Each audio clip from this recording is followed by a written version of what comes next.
মানুষ নিজের দরকারে আমায় কাছে টানে আর আমি সেটাকেই ভালোবাসা ভেবে নিই।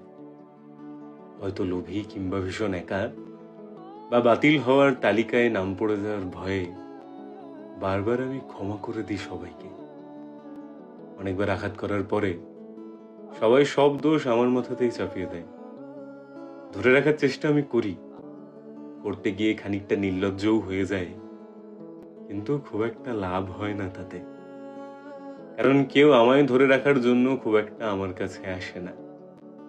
হ্যাঁ, খানিকটা দোষ আমারও। নিজের করা ভুল থেকে খুব একটা শিক্ষা নিই না আমি। কারণ সবকিছু যদি আমি শিখে যাই, মানুষ আমাকে আর ইউজ করবে কিভাবে, তাই না?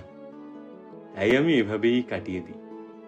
যে যখন খুশি আসে আমার পাশে থাকে, নিজের কাজ করে, আমায় ছুঁড়ে ফেলে দেয়, আমি তারই মাঝে মানিয়ে নিয়েছি, গুছিয়ে নিয়েছি। অভ্যেস হয়ে গেছে এইসব। এটাই ভালো, তাই না?